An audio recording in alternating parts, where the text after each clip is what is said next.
Nosso estudo de hoje está no Evangelho de Marcos, capítulo 8, versículo 11. E saíram os fariseus e começaram a disputar com ele, pedindo-lhe para o tentarem um sinal do céu. Emmanuel vem comentando na lição 145 do livro Vinha de Luz, Demonstrações. No espiritismo cristão, de quando em quando, aparecem aprendizes do Evangelho sumamente interessados em atender a certas requisições no capítulo da fenomenologia psíquica. Exigem sinais do céu, tangíveis, incontestáveis. Na maioria das vezes, porém, a movimentação não passa de simples repetição do gesto dos fariseus antigos. Médios e companheiros outros em grande número não se precatam de que os pedidos de demonstrações celestes são formulados quase que invariavelmente em obediência a propósitos inferiores. Há ilações lógicas no assunto que importa não desprezarmos. Se um espírito permanece encarnado na Terra, como poderá fornecer sinais de Júpiter?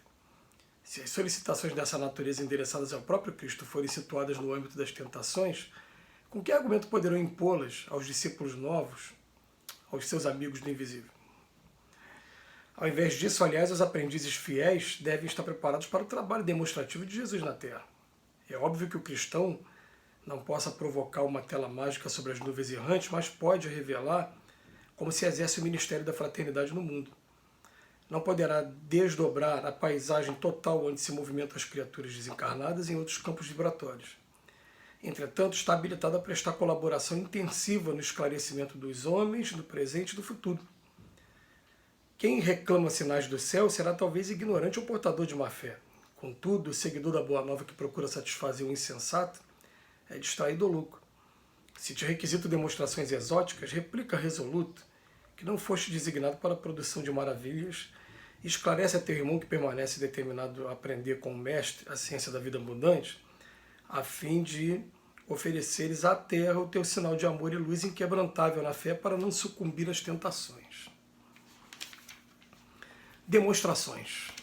Existe até um capítulo que está no Evangelho de Mateus, de Marcos e de Lucas, acho que, se eu não me engano, só no de João que não está, que se chama A Tentação de Cristo. É um capítulo que quase não é estudado pelos espíritas, né? E é um capítulo que vai mostrar o seguinte: logo depois de Jesus ser batizado por João Batista, ele se retira, fica 40 dias no deserto, e lá a gente vai ver o texto evangélico usar 3 palavras diferentes para representar a mesma coisa, como se fossem sinônimas: tentador, diabo e Satanás.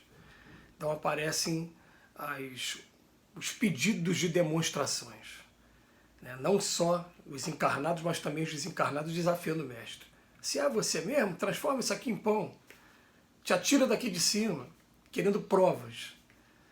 E tem um momento no Evangelho, um outro momento, que Jesus fala: esse povo vive me exigindo prova, quando na verdade a única prova que eles vão ter vai ser a mesma que o Jonas deu lá no Velho Testamento, que foi, depois de 3 dias, ele ter reaparecido em espírito, se materializando e conversando com todo mundo, depois de ter sido devorado por um peixe, no meio de uma pescaria caiu no mar. Então o que acontece? Essas demonstrações, elas são exigidas o tempo todo, e quando a gente vai pegar o livro dos médiuns, num capítulo 3 ou 4, que tem como título Do Método, ele vem falar assim: gente, não é pela fenomenologia que se convence alguém. Pela fenomenologia vai criar pessoas curiosas, e até querendo provar que aquele fenômeno não existe. É pela lógica, é pelo bom senso que a gente vai poder estar chegando no coração das pessoas. Então, normalmente os fenômenos: se você é médium mesmo, eu quero ter uma mensagem de um espírito tal, de alguém da minha família que desencarnou há pouco tempo. E na grande maioria das vezes não vai conseguir mensagem nenhuma, porque a gente sabe que as leis não funcionam dessa maneira. Primeiro, não é para curiosidade de ninguém, e segundo, não é dessa maneira que funciona também. O telefone, na maioria das vezes, toca de lá para cá. Até aquele que foi a maior antena psíquica da história da humanidade, que foi o Chico Xavier, ele não garantia a ninguém que a mensagem chegaria. Ele fala: tem que esperar, porque não sou eu que toco o telefone, quem toca é de lá para cá. Se eles estiverem preparados para trazer alguma mensagem, se for de utilidade mesmo, essa mensagem vai chegar. E Emmanuel faz uma colocação: gente, ao invés da gente ficar buscando sinais o tempo todo, querendo provas, por que a gente não faz da gente mesmo um laboratório e vai fazendo até esse sistema de provas com nós mesmos? conforme a gente vai aplicando o Evangelho, a gente vai vendo, através da lei de causa e efeito, o que vai acontecendo, as transformações que vão acontecendo com a gente. E isso é um laboratório interessante. Isso é um laboratório que ninguém vai tirar da gente.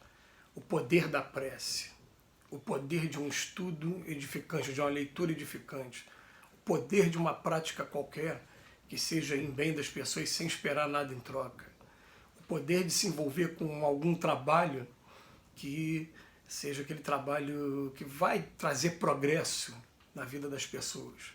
E a gente começa a perceber que a nossa vida começa a se modificar e vai tendo uma palavra que é usada muito em outras religiões, né? Um testemunho muito individual e para a gente um fortalecimento da fé, vai se transformando naquela fé inquebrantável mesmo, porque está baseada agora em atitudes, em estudos, em exemplos, e não apenas na fenomenologia.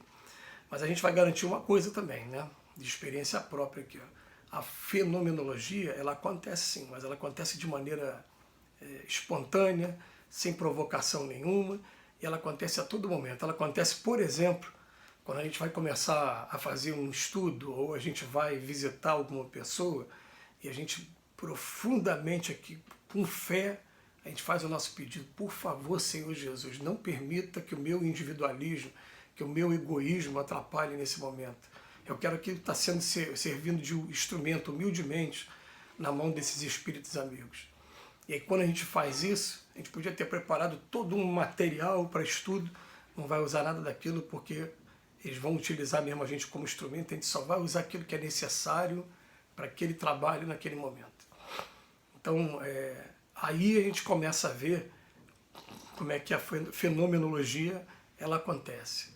Uma outra coisa também, né, por exemplo, a nível de estudo, já que a gente está fazendo aqui a proposta de estudo de 10 minutos diários, tem coisas que às vezes a gente nem sonhava em ter estudado em lugar nenhum, de repente a gente lê, vem a dúvida, aí a gente começa a falar naturalmente, a dúvida é resolvida através das nossas palavras mesmo. A gente para, peraí, eu não sabia disso, o que foi que aconteceu? Ah, estão me utilizando e nesse momento teve alguma manifestação que foi natural, não foi nada demais, né, mas simplesmente jogaram a informação para a nossa mente e essa informação foi transferida.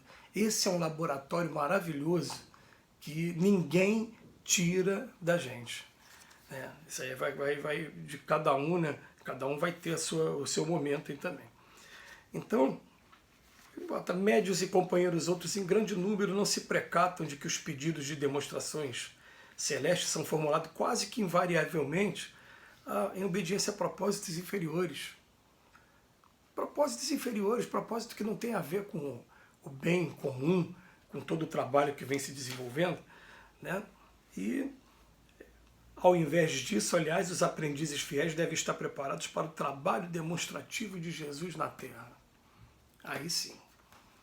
Porque, gente, quantas vezes a gente, né, viu pessoas se sensibilizando com o trabalho que você está fazendo. Por exemplo, a gente sabe que o prato de quentinha à noite levado para o morador de rua não vai matar a fome. Não vai. Vai ser uma refeição dentro de 3 a 4 que a gente faz diariamente durante a semana toda. 4 vezes 7, 28. Vai ser 1 e 28 refeições. Mas, para aquela pessoa que está assistindo, vai ser um convite para que ela também tome a iniciativa. Quantas vezes a pessoa, vem cá, quem são vocês?